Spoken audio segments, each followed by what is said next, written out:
दोस्तों, हम हर हफ्ते बड़ी मेहनत से आपके लिए एक दिल दहला देने वाली एनिमेटेड हॉरर स्टोरी बनाते हैं। तो अगर आप हमारी यानी खूनी मंडे चैनल की कहानियां एंजॉय कर रहे हैं तो हमारे चैनल को सब्सक्राइब कीजिए और हमारी लेटेस्ट वीडियोस की नोटिफिकेशन के लिए बेल आइकन दबाना मत भूलना।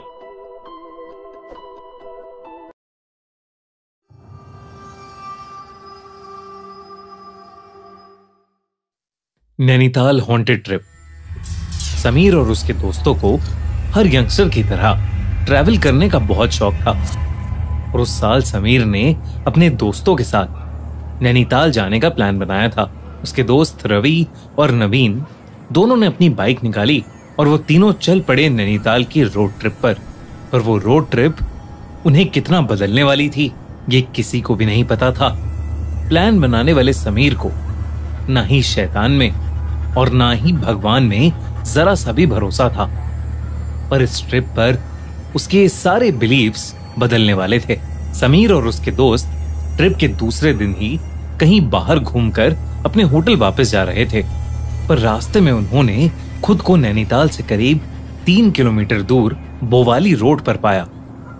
वहां पहुंचते पहुंचते शाम हो चली थी और सूरज ढलने में अभी भी करीब 1 घंटा बाकी था।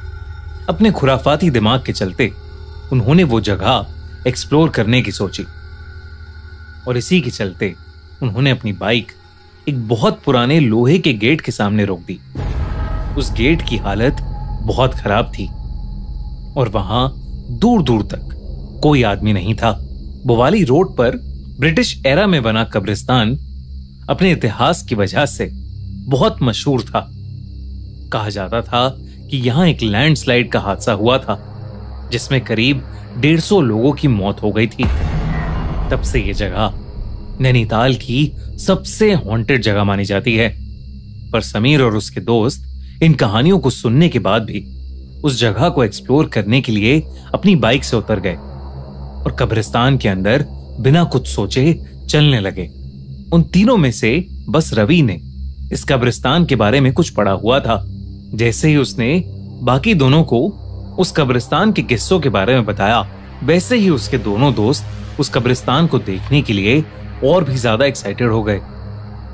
अगले ही पल सब अपना दिमाग वहां के मिस्ट्रीज को सुलझाने में दौड़ाने लगे। वो बहुत जोर जोर से बोलने लगे और बेपरवाह होकर वहां रखी चीजों को हाथ लगाने लगे। वो मरे हुए लोगों का मजाक उड़ाने लगे। समीर और उसके दोस्त कब्रिस्तान के अंदर अपनी सेल्फीज लेने लगे और मस्ती मस्ती में वो लोग उस जगह का मजाक उड़ाने लगे। अनजाने में ये सब करते हुए उन्हें हल्का सा भी अंदाजा नहीं था कि इसका अंजाम कितना बुरा हो सकता था। Years ago, I had a premonition. I saw what death was about to do. I saved a lot of lives that night. Grandma started a chain reaction. Death is coming for us because we were never supposed to exist. This book will show you everything you need to know to keep our family safe. I've been following Death for years. He's back to finish what he started.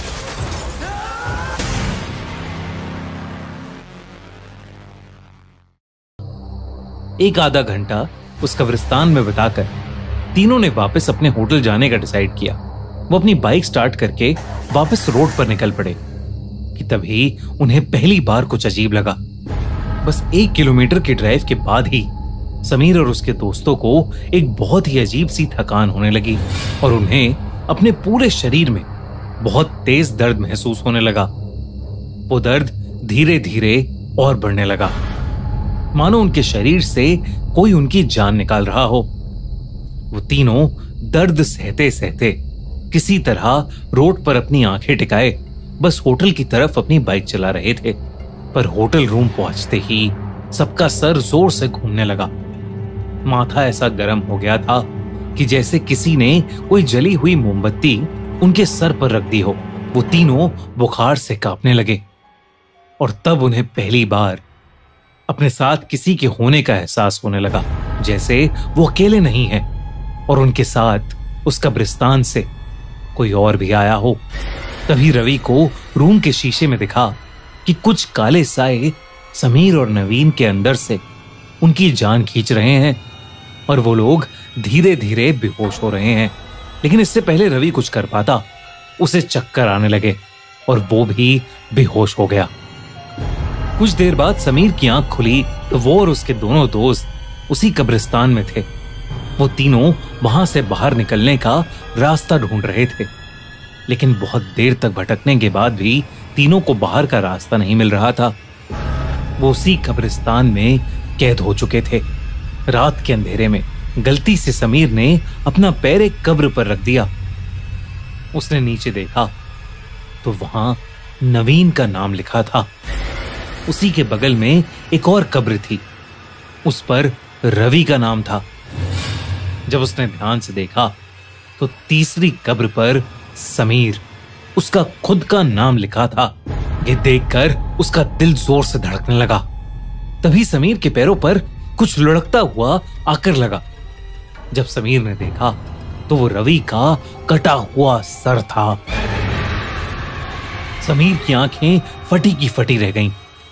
उसने चिल्लाते हुए जैसे ही अपने दोस्त नवीन की ओर मुड़कर देखा तो नवीन की आंखें काली पड़ चुकी थीं और वो समीर को गर्दन टेढ़ी करके घूरने लगा।